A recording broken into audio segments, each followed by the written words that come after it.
Now, guys, have a look at Officer Tatum. This is a really fascinating conversation, so please enjoy. Officer Tatum, thank you so much for joining me. It's such an honor to have you here. It's an honor to be on. Thank you for bringing me on your show. I want to start back where something clicked for you that sent you on this path that I imagine you never would have envisaged, and that was at a Trump rally. Was it in 2016? Yeah, it's kind of amazing because I grew up, I didn't know people that voted. So voting wasn't a big thing in my family. I never voted, never thought about voting. And it wasn't until 2016, which I don't know, I was in my late 20s, I think, during 2016, when I first voted anyway. And so I never thought about it. It wasn't on my radar. Even when I went to the Trump rally, it just was because over time, I grew up thinking that I was a Democrat and I was a leftist, and I didn't believe in conservative values. I thought conservatives were only white people who were racist. And after being a police officer and hanging out with some of the guys and then just slowly but surely explaining things to me about conservative values, and I realized, like, I think I'm more of a conservative than a Democrat. I'm more of a conservative than a person that leans left. Excuse me. Sorry. I'm more of a conservative than somebody that leans left. And it just happened to be, and I've always been this type of person where I think for myself, and I've always been outspoken. And I said, let me just see if Donald Trump is who they say he is. Is Donald Trump a racist guy? People probably don't remember this because history has been rewritten when it comes to Donald Trump, but Donald Trump was incredibly popular in America. Donald Trump is one of the, most prolific businessmen to ever live. Everybody loved him. So outside of the political side of it, I said, you know what? I'm gonna go see if Donald Trump is even worth me, considering voting for him. Is he even serious about what he's saying? And also I get to see Donald Trump in Tucson, Arizona, which he would never go to Tucson, Arizona for any reason but this one. So I said, let me just go and see what it is. Oh, I was blown away. I wasn't expecting there to be that many nice people and everybody getting along and people that are black, white, military veterans. It was like the microcosm of everything good in America was at this event. And he comes out, everybody's cheering. He's like a celebrity. He's funny. He's saying everything that I actually believe in. I believe in securing the borders, believe in lowering taxes, doing stuff for the working class people, believing in God and country and patriotism. And I'm like, this guy's, he may be serious. I don't know if he's serious or not, but I agree with everything he's saying. Yeah. Then I realized how crazy the protesters were. They were blocking the doors. They were trying to fight people. One of them hurled a slur at me, called me a white supremacist when I first entered the building. I didn't even have Trump stuff on. I just had a regular black shirt on. And so I realized, wait a minute, the media is not being honest. These people are crazy and the Trump people are decent individuals. And I uploaded the video simply because I was too lazy to write a message, because normally I just write about God and write my thoughts on Facebook. I didn't have a following. I wasn't a social media person. 100 people follow me and I just write my stuff. So I was too lazy to do that. I was tired. I had worked the night shift and stayed up to go to the event. So I said, let me just do this little video and upload it and go to sleep. I thought none of it. I just gave my opinion. This is what happened to me at a Trump rally. Before you go on, I want to show my audience that video. Just a second. Let's play it. Okay, perfect. Insight on my experience at a Donald Trump rally. The reason that I wanted to go is because I don't want to believe what other people tell me, because sometimes through media, through other people, it can be very disingenuous, or you could be talking to or getting a perspective from somebody who is very, very uninformed. Mm-hmm. So I had an opportunity. Donald Trump came to Tucson, Arizona, where I live, and came and did a rally here, and I had an opportunity to go, so I went in there. Very, very shocking. I wasn't expecting what I saw. I had no idea that I was going to leave that event with the thought process and experience that I obtained. When you get closer to the door, I couldn't take pictures. I couldn't do video because they were pushing us through, because people were verbally violent at the door, yelling, saying F Donald Trump. I mean, being outrageous. Very, very uncomfortable feeling. I mean, people were directly yelling at me as if I'm a criminal, and all I'm trying to do is just hear what the man have to say. I didn't wear anything supporting Donald Trump. I was very neutral with this black shirt and khakis on. When I got inside, it was peaceful. Initially, the shocking thing is that everybody seemed to be peaceful. Before he ever came out, They made an announcement and said you are not to harm protesters. You are not to get in a physical altercation with them. That the security staff will escort them out. During the event, I mean, these people were acting a fool. I'm talking about cussing and screaming. You guys seen some pictures. There was somebody wearing a Ku Klux Klan hat saying F Donald Trump, flipping people off.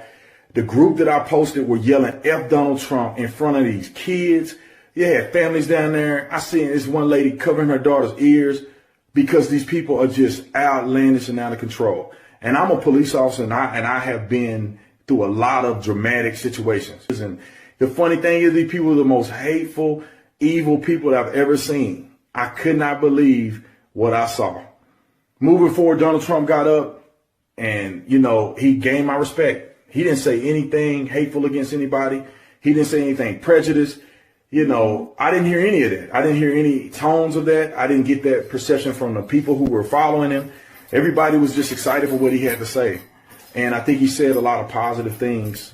And I think his character is a lot different than what you will perceive it to be in the media. Okay, so now what happens? So I make the video, and, you know, I hate to say it, but like literally, I'm like t-shirt, underwear, ready to go to bed. I wasn't thinking twice about that video. So I go to bed because I sleep during the day. I work the night shift.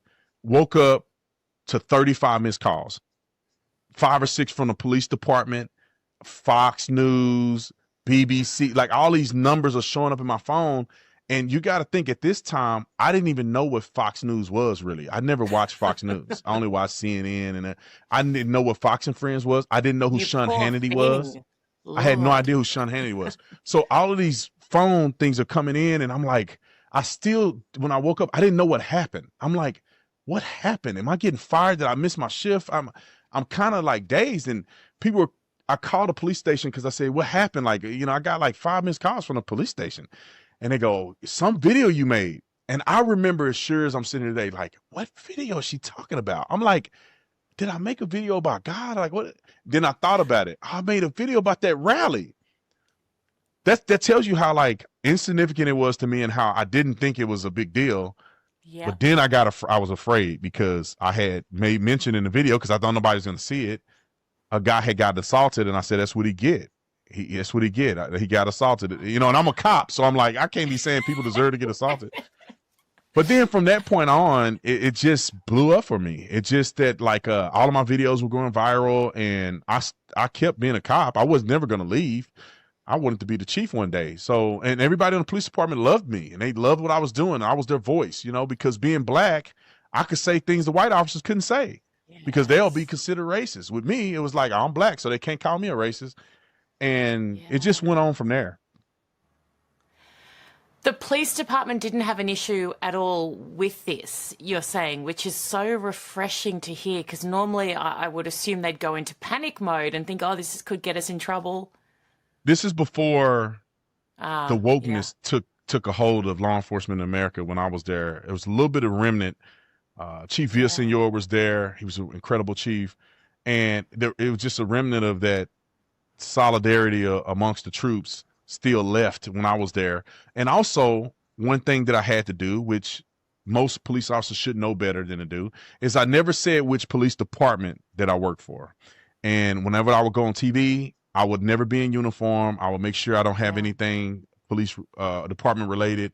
And they would just, I guess, announce me or give my title as Arizona police officer. And so behind the scenes, all my guys know, and they love me, right? And it worked out well because I was able to be the voice of law enforcement when nobody could say anything. Yeah.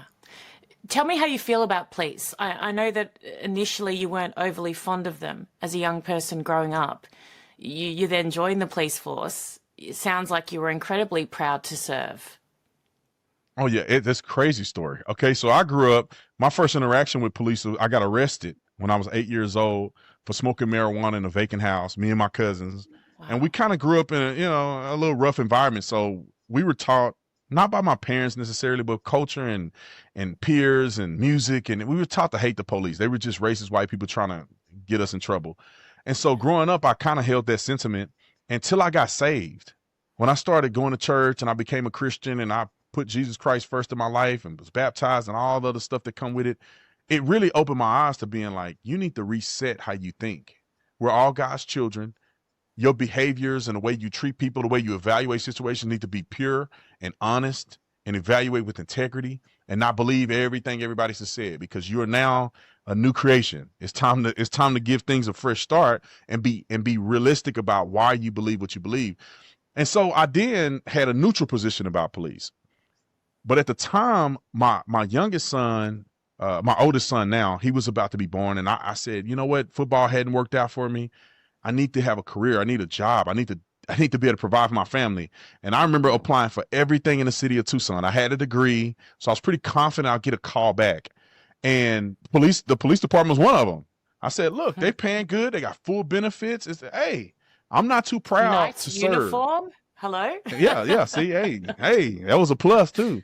So, and then my dad was a firefighter, so it wasn't like I didn't have any connection to first responders. So I said, I'll give it a try. I wasn't expecting them to really call me back. And then one day they called me back. And it was a very interesting call. At first I thought they were calling me for some criminal investigation. And I realized that, I forgot I applied for the police department. I'm still interested, and I did a ride along. And that's what just changed everything for me. I rode with Sean Payne. I love him today. He just recently retired. But I rode with Sean. He's a white guy. The funny thing is how I ended up running into him. I knew I wanted to do a ride along. They said, go to the police station and just ask somebody. I pulled up next to his patrol car. He's sitting in the parking lot. He looked at me because he didn't know if I was a criminal or what. He looked at me. I looked at him. I'm like, hey, man, can I do a ride along? And he like, of course, man. Come meet me tomorrow. Didn't even tell me what to wear or anything. So I show up to this thing, not wearing anything appropriate. I had a t-shirt and sweatpants on, which was, now I found out that you're not supposed to do it a ride along. But he took me and it changed my life. It changed the way I saw law enforcement. The very first call for service was changing the flat tire of an elderly lady. We just stopped on the side of the road. We did that. And I was like, oh, this is easy. I could do this. The next call was a suicidal person he was actively cutting his wrist. A young kid, he had called into the police department. We go code 3, which is lights and sirens, we were going like 60, 70 miles per hour on a residential street. We almost died a couple times because people didn't know how to move over to the right. And I mean, my heart is about to blow out of my chest headed to the call. We get there, they force entry. They let me look in. Like after they kicked the door in, cause I was down the hall, they kicked the door in. They told me to come over.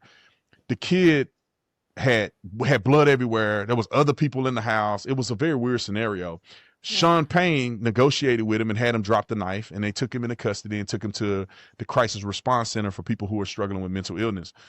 And we get back in the car and Sean Payne just resumed the conversation we were having before we started the life and death travel to this call. And I remember thinking, I can't even remember what we were talking about. I'm so rattled by this experience. And how does he have so much composure? This dude is like a superhero. He just went through all this and he's able to compartmentalize and then continue the conversation as if nothing just happened here. And from that point on, I was like, this dude's a hero, man. I want to be a hero like Sean. And I went through the process, became a police officer, and I loved every minute of it. A couple of things strike me with that story. I think it's so underrated how showing someone even just a little bit of kindness or patience can change their entire existence. And you've got people in the police force who are tired, who are traumatized, and understandably so. You at the door going, can I, and you'd almost forgive them for saying, oh mate, not today. Or, I've just done 8 murders this week. Or like, to give someone time or a chance when you're already busy and you've got stuff on it and you don't have to is so underrated. It changes people's lives, right? Yeah. I mean, look at me now. I mean, me and Sean talk all the time, but like, if it wasn't for Sean Payne on that day showing compassion to me, a person he don't know, I wouldn't be Brandon Tatum today, influencing and having an impact on millions and millions and millions of people. So just a little bit of you never know who that person is that you show just a little bit of reasonableness with, and you begin to change their life, and God has chosen them to be something else. And you were just a part in the mission that God had for a person. What a wonderful thing to be a part of something special for somebody else's life. Because to be honest, I owe a lot to Sean. I would have never became a cop. I would have never became conservative. And I would have never made that video that day and had a wonderful career and be able to change people's lives. I wouldn't have done none of that if it wasn't for that one guy who he could have told me no, because now I found out he was a busy cop, man. He just getting into stuff all the time. And he was a lead police officer. He was an LPO, which is, he wasn't just a regular police officer. He was like a lead police officer in the squad, like right underneath the sergeant. The sergeant is the one that controlled the whole squad, but he was the lead officer within the squad. So he had a lot of responsibilities, and he could have just said, I don't know this guy, this black dude coming up to me. But that wasn't his approach. Second thing I note is how by leading by example, how just by doing what you do, particularly when it's for a good cause, and being a policeman absolutely is, and doing it insanely well, can motivate and inspire people as well. Just what he did with that young boy and got him to put down the knife. And by example, he showed you what you can do. And that's why you should always strive for greatness in everything you do, because you don't know who's watching. 10,000%. And it's contagious. He probably didn't think nothing of it. He didn't probably think that Brandon Tatum would be Brandon Tatum today. He was just probably just being a good man, which he is. He is one of the best men that I've ever met. But it also influenced me to want to be like him. So I had my opportunity. I talked the lady out of a knife. She actually pulled a knife on me and ran at me. But God had it in my heart that she wasn't, I just saw in her eyes, she wasn't really trying to kill me. She was trying to get me to shoot her, to have what they call a suicide. It was a suicide by cop. But she didn't, and I was able to negotiate with her. And because of what I learned and my compassion and learning that you can be an officer and have intensity and still have compassion and still love. And, you know, you got to do what you got to do when the rubber hit the road, but you can still show people respect and dignity. And so I was able to talk a person I had encountered with a knife. I saved a young lady from jumping off of a bridge. And all of that stemmed from the example that I saw from Sean Payne. And then, of course, there's other people that can see that you could be an officer that's tough, to have authority. You can be in shape. You can do all this other stuff, but you can still love people and show them compassion and believe in them. Even when you arrest them and you take them to jail, you can still speak life to them and pray for them. You know, I would pray for people all the time. If they brought up God one time, you want me to pray? If they said anything about God, I can talk about it. If they don't say nothing, we're not supposed to talk about God. But I still pray for them when they didn't know about it. I prayed him, you know, I prayed in my head. I prayed for them. I spoke life to them. And I had kids come up to me. I remember at a gas station, I was doing paperwork. He scared the living daylights out of me. He runs up to my car and, Officer Tatum. And I'm like, I could got shot there and I would have never seen it coming. And he was like, man, I appreciate you, man. Thank you so much, man. You arrested me the other day for marijuana possession. And he said, I don't smoke marijuana anymore. I get my life together, man. I'm doing great. There's another situation, a guy named D-Boy. He was an alcoholic. And every other cop would just arrest him every day. He had like 50, 60 arrests.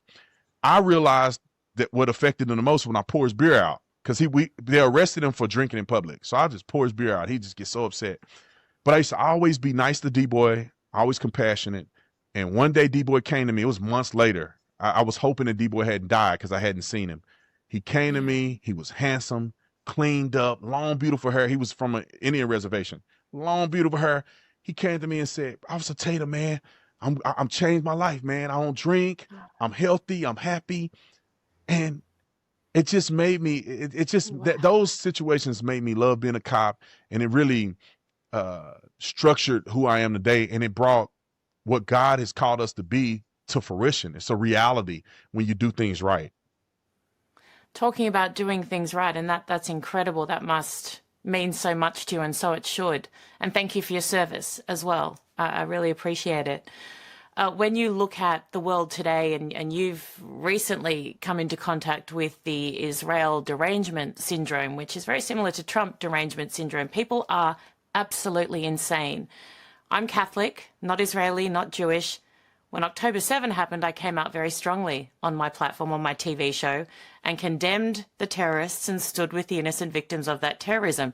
And wow, did I not expect the reaction, the abuse, the threats, the cray-cray. And I still now, nearly 2 years later, sit here and go, if you told me that a terrorist group would slaughter innocents And now in my country, they march across a bridge waving their flag, pretending to be feminists and pretending to try and save children when they are trying to protect the terrorists who are killing the children. I would have said, you're dreaming. Welcome to the club.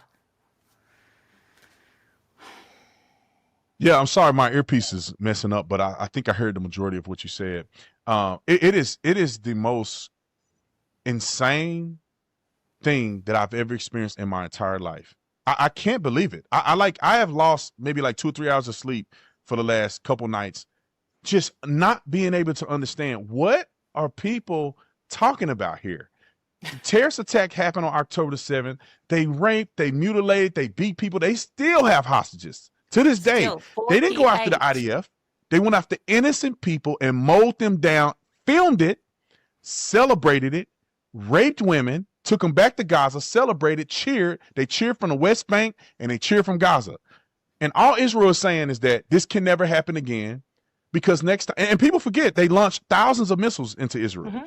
But thank God they have the Iron Dome, or there will be hundreds of thousands of Israelis just completely dead.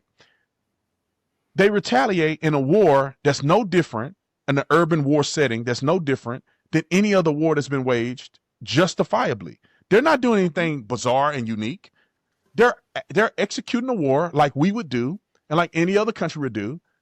And now they get just crucified over it.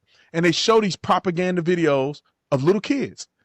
And people that used to have common sense to say, there's really no context here. There's really no evidence here. I need a little more information. They're completely they believe everything. They see a kid with ketchup on his shirt, and it's clearly the person put ketchup on his shirt, and they're rocking him, and the kid is breathing and blinking, and they're like, oh, they're just killing innocent kids. It's not the case. There's no evidence of them just targeting children. And if you notice, that's all they say. People that are killing innocent kids, the murdering children, Where's the campaign? Where is the actual tactic? Where is the evidence? Where's the video of them just killing innocent kids for no reason? That's something that bothers me, and the hatred and vitriolic behavior that we face just for saying, I think Israel deserves the right to defend themselves from a terrorist group that hides behind their own people, that launch rockets. I tell people all the time, I say, where did they launch the rockets from? They don't have a military base in Gaza. They don't have anything. Schools, hospitals, UN infrastructure, you name it, from there. 100%. And it's proven. The IDF if you go follow IDF on X account, every time they do anything, they show, this is a school. Here's the weaponry that we found in the school. Here's a church or a place of worship. Here's the weaponry. Here's the tunnel systems. Here's a hospital. Here's the tunnel system. Here, we like they say he committed genocide, and I'm like, oh really? What is? Oh, they send leaflets to people to evacuate. They give them time to evacuate. Then these people have so much time to evacuate. They go set up a camera, perfectly structured on the building. Set up people, and when Israel hit the building, they go running like they didn't know what was going on. Well, why is the camera set up and the camera know before all the people know every time I see a video? It's insane to me. If you're trying to commit, here's the thing: genocide since when? If they say since 1948, well, the population was 500,000 of Palestinians, and now it's 2 million plus. So that their population has grown faster than Israelis' population. So that's definitely not a genocide. During the war, we can talk about the war right now. You don't commit you can't call it a genocide when they're feeding you. They're giving you food. They're giving you diapers. They're giving you baby formula. They're giving you leaflets. They're evacuating. They tell you exactly where they're going to bomb. Out for treatment. You don't do that if you're trying to commit a genocide. The thing that really baffles me in this space, I can normally, if I disagree with someone, understand where they're coming from. I can normally say, okay, I don't see it that way, but I see why you see it that way. With this issue, cannot for the life of me. And it's not like Israel is in Gaza now for revenge, right? Like, it's not like October 7 happened, Hamas has now been completely defeated and there are no hostages there. And they're just in there angry and killing people because, they want revenge. Hamas still exists, is still a massive threat, is promising to repeat October 7 over and over. And there's nearly 50 hostages still there, innocent people. This is not a war they have a choice in, and they're not going to be perfect, Israel. No country is. But the justness of this war cannot be debated. I know I don't understand. I tell people it's spiritual. It's got to be something bigger than just logic, because Yeah. like you said, I mean, they're still hostages. Like, even the people that have criticism, well, what do you want them to do? Yeah. Nothing. You want them to Provide do an nothing. alternative. What you want them to have a terrorist attack happen where they killed thousands of people in their country unprovoked. They tried to kill everybody in the country, but the rockets they shot, but the Iron Dome defended it. And you think they're supposed to just come back and say, you know what? They hid behind their citizens, so we can't do anything. That is exactly what the strategy is. Therefore, they can repackage and they can come back and attack again, repackage and attack again. Iran and Hezbollah, and they can just keep coming together and attacking Israel to they're no more. So the logical conclusion is that they have to fight. They cannot ever allow this to happen again. And this is the honest to God truth. If that happened in America, the atrocities would be 400 times more than what they claim Israel's doing. They ran into the World Trade Centers and we went to war for 20 years, killing hundreds of thousands of citizens. So I don't know why people grandstand and act like America would do anything different. We drop atomic bombs on people, killing them with radiation, and millions of people dead. You know, and we wouldn't take a lighter stance than Israel did. Israel is acting very reasonable. Like, personally, I would do way more than Netanyahu. I would be way more radical. Like, you got 48 hours to send our hostages back. Are we going in and everybody's fair game? What do you want to do about this? We wouldn't be waiting 2 years. They've killed hostages. They said there's 50 left. There's a simple solution. Right. Release hostages, lay down arms. It ends for everyone. It's not complex. But we know, but the people whose brain stems are slightly connected or not connected enough, they somehow think that that's not. No, you got hostages. Well, this is another solution. If Hamas was really a freedom fighters or whatever they claim, come from amongst the people. Let the people go into the tunnels.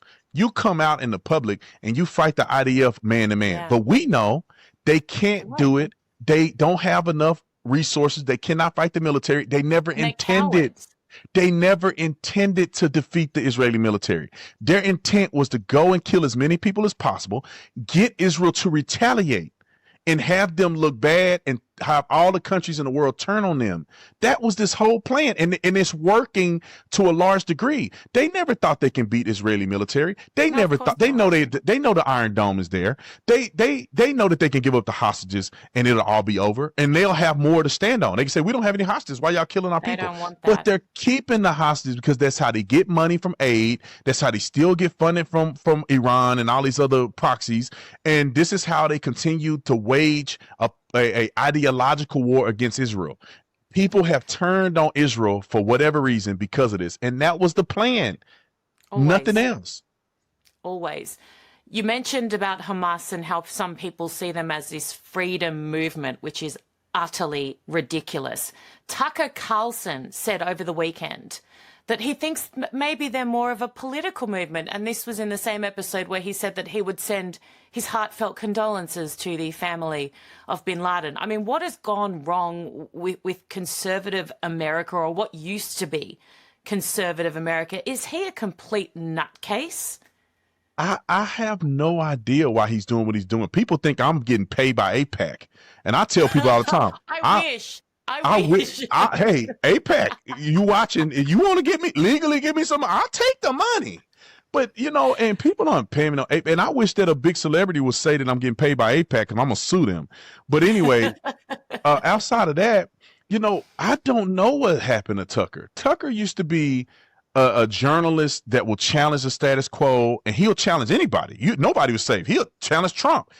But for some reason, he gets on now, and he's been so weird when it comes to this. He interviewed the nun. She lied. I don't know how many times. So weird. But he didn't push back. He didn't push back. He didn't even push back. He killed Ted Cruz on their interview. I mean, he called Ted Cruz names. He embarrassed Ted Cruz. Ted Cruz looked like a fool. He made him look like a fool. These people come, and he don't push back at all. He gets on with this guy and say condolences to Osama bin Laden's family. Wait a minute. Osama bin Laden's family they're also terrorists. Osama bin Laden's son is a terrorist. He could be raised a terrorist. He'll be a terrorist. All his family members are terrorists. He mistreat women. He had like tons of wives that he was mistreating. What do we send condolences to? Man, rest in is if you ask me. And why would he say that though? He's America first, but he's talking about there's nothing wrong with apologizing on behalf of our country to his family. But the thing about a political, what did he say? He said that Hamas was a political organization or something. What did he say? Yeah, look, I mean, I think the Democrats are completely batshit crazy, but I've never seen them carry out a slaughter. So I just don't think we can put them in a political class. Why would they say they're in a political class when their charter is to kill and eliminate the Jews in Israel? Correct. They acted out on it in part. They would have kept going if it wasn't for the IDF. They would have killed way more people than that if they could. They taped it. They have hostages. What are you saying? Instead of taking money in financial aid and benefiting the people, they stole the money and built tunnels and weaponry to wage war that they knew they will never win, that their citizens will suffer because of. They knew that their people were going to die. They were building this whole thing to attack and let their people take the brunt of what Israel was going to do. And you don't call that a terrorist. First of all, America first, he's supposed to be America first. America has deemed them a terrorist group. What are you saying? Your country has deemed Hamas a terrorist group, and you find it, I don't know if they're a terrorist group. I don't think it is. And that's why people think he's getting paid. They are, but I mean, I'm just asking questions. What would I know? Ask the hostages. I don't know. Ask the people they raped and mutilated. Ask the people that were holding the cameras. And I have, Tucker. I've had 3 returned hostages on my show and actually given them a platform. Has he? No, of course not. Of course he won't. He won't. That's the thing that bothers me about these people. It's okay to disagree with Israel. I brought on Benjamin Netanyahu on my show, and I had a conversation with him. Congratulations on that, by the way. I've been trying for 2 years. I'm so happy for you. Oh, this girl that worked with me, Jordan, she's amazing. I don't know how she did it. She hit this person from my account, this account, and she said, "We got Benjamin Netanyahu. You ready?" And I'm like, "Well, I'm on vacation. I don't even have a studio." She said, "You better say yes, and we'll figure it out." And I'm like, "Yes," but I got so much backlash for this. It's insane. And you know what? They shared one clip, 37-minute interview. I asked him about the treatment of Christians in Israel. I asked him about the bombing of the Catholic Church in Gaza. I asked him about the genocide, the alleged genocide against the Gazan people. I asked him about the famine that they claim, that he's starving people and they're not giving them food. I asked him about the military. It's an accusation against the IDF that they were told that they had the right to shoot and kill on the spot at the feed zones. I asked him about that.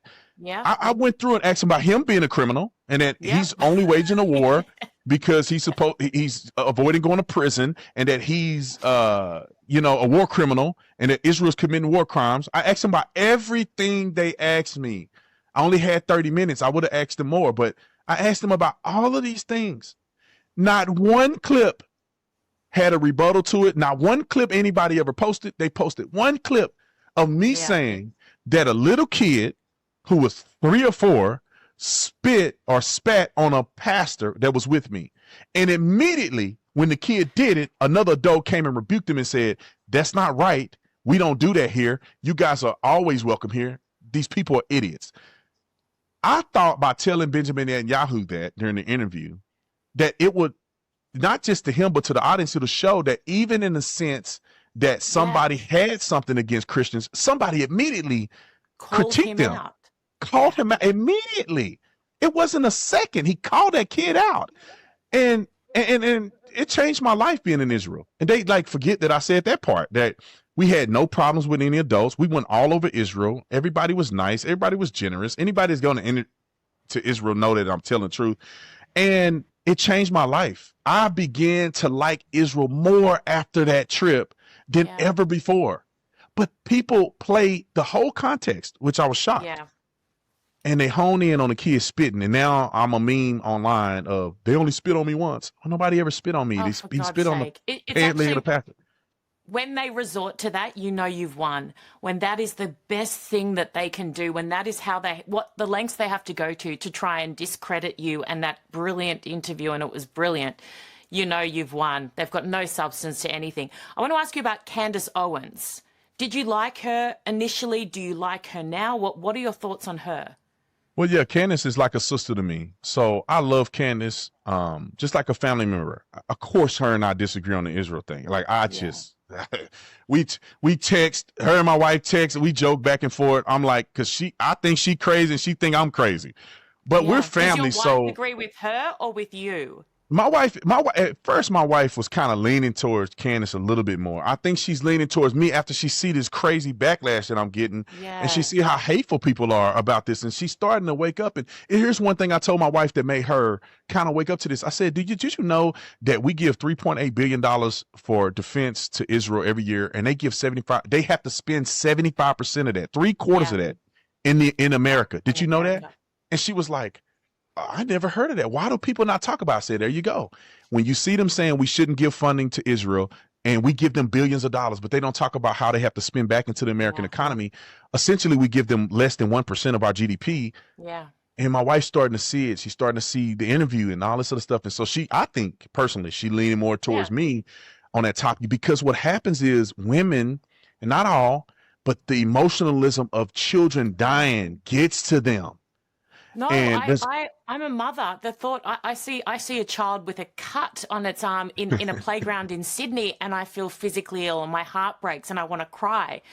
I just understand who the enemy of those little bubbas in Gaza is, and that is Hamas, not Israel. So standing with Israel, and this is what I say to women as well, because I get it. They see these images, the propaganda is so effective.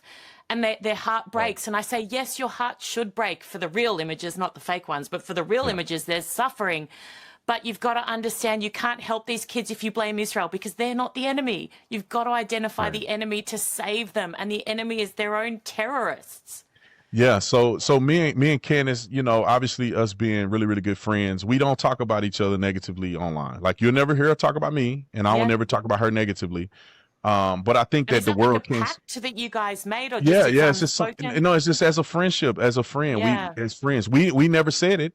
It's just known. Like, she's like my sister, and I will forever disagree with the points that she make. I will challenge the points every day of the week. I just will never disparage Candace online and personally. It's just a thing that we got. I'm loyal to people, and she's my best friend, one of my best friends. She stood with me when we both started. She was Red Pill Black and I was Officer Tatum, and we've been coming up ever since then, and I've had her back every year. She had my back. But I do disagree with some of the things that she say, and I think people know that just by virtue of where I stand, what I stand for tells what I agree with or not. But I just don't. How refreshing. And I obviously don't see eye to eye with her on most things recently, but how refreshing. This is what we want. We want people to be able to disagree vehemently, robustly, but you don't have to hate someone because they don't see it from your perspective. Right. And I know her in real life. So if I really had a problem, I'll pick up the phone and I'll call and be like, hey, you tripping. Like, and so and my wife and we all do talk trash to each other, and it's all in fun because it's just the way it is. But like, people, you don't have to hate somebody. The funny thing is that you and I don't hate people who disagree with us. We don't hate people who criticize Israel. They hate us. If I say, hey, Israel is doing it. They call me Talmud, Tatum, Steen, which I thought was funny. They call me Talmud, Tatum, Steen. Genocide Barbie. Genocidal Barbie is what they come for me with. And it's just, I've had so many people turn on me. Like, people unfollow me, and I'll never. And it's not about that. It's like, first of all, I'm not Israeli, and neither is the people that's mad at me. So it's like, we kind of, you hate me over a country you're not even associated with. But, I just, my whole premise is this. I'm going to always tell the truth, and I'm always going to combat the things that I think are lies, from no matter who it comes from. Yeah. And I can do that with people that I know in good faith, and we don't have to bash each other online. People that I don't know, like Tucker, I don't mind giving him a harder time than because I don't really know him personally. So I can't attest that he's not getting paid or he's not doing things nefariously. I do think my friend Candace really believed the things that she say. I think she really believed it. And the thing I will say is that I think the propaganda has done such a number. And I also think it's spiritual, because I do not understand how Christians that got the Bible, they can read it, how they don't read the promises that God made to Israel, God's chosen people. Yeah. In addition to the promise, we are engrafted into the promise. Christians are engrafted into the promise. What promise? Like, that's like being a family and you get adopted into the family. The family don't go away. You just now become a part of the family. And that's the same thing with Israel. God made a promise, and the promise is consistent like this. And now we became engrafted into the promise. We've been adopted into the promise. The promise is still there. We, Christians that believe in Jesus Christ, go to heaven. That's what it is. But there was biblical reference in prophecy that God is going to rescue his chosen people. And it's Paul says it. Jesus mentions it. It's all over the Old Testament. I don't understand how a Christian can critically read the Bible and not see that, yeah, the land was promised to them. And there's people that go, it's the Ashkenazi Jews, and there's Jews from Poland. I did the research. I wrote an article about this. The Ashkenazi Jews still have a bloodline connection to Abraham. It's not as strong as some of the other Jews that never left the land, but the connection is still there. Yeah. Are we supposed to capitulate and kiss the rear ends of every single person that's Jew? No, we don't have to agree with you. We clearly don't agree with Jesus on Jews, but you have to respect the people from which the word of God came. Yeah. We don't have salvation outside of the Jewish people. We don't have salvation outside of that, because Moses had to be faithful. Abraham had to be faithful. All these people had to be faithful to God, all thousands of years, to where God loved his people enough to give the word of God through. God loved his people enough for him to come down, for Jesus Christ to live as a Jew to restore the world. I mean, if God just didn't turn on his promises and his prophecies, then Jesus would have never really came down in the line of David. He could have made Jesus a Gentile. If he wanted to, God could have did this through the Gentiles. But the promise that God made from the foundation of the earth has to come to fruition. And the promise he made to Abraham is not void. It's an irreversible promise. And it's even prophesied in the Bible that God is going to scatter the Jews throughout the world, and he's going to bring them back to the Holy Land. Yeah. He's going to, from all corners of the earth, back to the Holy Land. That's what we see happening. And Christians need to be attuned to it and say, we need to be paying attention to what God is doing. And that don't mean that you support the government. That don't mean that you support Jews who spitting on people and acting a fool. It only means that you support the existence and the promise that God made. And whatever they do is on them. But for me, I'm going to respect, and I'm going to honor, and I'm going to, have admiration for what they did to give us the salvation. And what we should be doing as Christians is, why can't we try to work towards a better relationship with Jews? Why do we want to be at odds? We don't need to be. Doesn't make sense. Our values align. We should be evangelizing. Yeah. Why would they want Palestinians to take over Israel? Why? You think you're gonna be able to go to the holy sites in Bethlehem? Used to be 80% Christians when Israel ran Bethlehem, and they gave it over to the Palestinians, and now it's 17% Christians. Why? Yeah. Of course, the naysayers blame Israel. Israel has zero control over Bethlehem. It's because the Muslims, they don't like Christians, and they do not accept Christianity. You don't flourish there. There's less than 1,000 Christians in Gaza of 2 million people. Why is it? He didn't question that none at all about why is it that there's not Christians. But Israel's an apartheid state, of course. Israel's the apartheid state, not in Gaza, not anywhere else. Officer, I want to ask you one more question before I let you go. Donald Trump, has he ever asked you to run for parliament? Would you ever go into politics? Well, my wife tell me never. There's a part of me, and this is why I love God so much, and I want to be faithful to God's calling on my life. Right now, God ain't told me nothing about going no politics, and I don't want nothing to do with it, to be quite honest. I've been to the White House. I just went down there recently. I was in the press corps, which was an amazing experience. I love the president. I love what they're doing. I think they're kicking butt, but I don't want nothing to do with wearing a suit and being a politician. However, John Fetterman Doesn't wear a suit. You Yeah, don't have yeah, I to wear know, a right? I suit. could be like him, where my wife would, my family would disown me if I showed up at the White House with basketball shorts on. But if God were to come to me or encourage me through another person, and I felt it was God calling me to do it, I would. And I have an incredible empire here. I employ a bunch of people. I get hundreds of millions of views every month. We made, money is good. I have a couple 7-figure businesses that I've been able to develop in this. I don't want to walk away from that. I want to build that. But if God were to call me to say, Brandon, we need you to do this, or I need you to do this. I need you to go this direction. It's just like leaving the police department. I felt God calling me to leave. I didn't want to leave. I love being a cop. I wanted to be a chief. My way was being a chief. Before I became a cop, I wanted to go to NFL. I was an All-American football player. That's what I wanted. But God said, no, I want you to be a police officer. And then God said, no, I want you to have a greater impact. Go on social media and you tell the truth and you be a truth teller. Let me use you to impact the world. And if God told me, let me use you to impact the world politically, it'll be a no-brainer to me. I'll say yes. But right now, nobody asked me nothing. And I don't want him to ask me nothing. I don't want Trump to do me like Dan Bongino. He walked away from his podcast. Now he is embroiled in this Epstein thing and I stand by him, man. I know he's a good man, but man, that's a tough hit. He walked away from probably millions of dollars on his own platforms to work in the government and have this Epstein thing blow up on him. I don't want that to happen to me, but if it's to save my country, and if God called me to do it, I will sacrifice everything I've ever built for my country. I will sacrifice my life for America. I'll sacrifice wealth. Anything you name, I will give it up for this country, because I know that my sacrifice will benefit the generations to come. And that's what America is made on. Men and women who sacrificed so we could get here.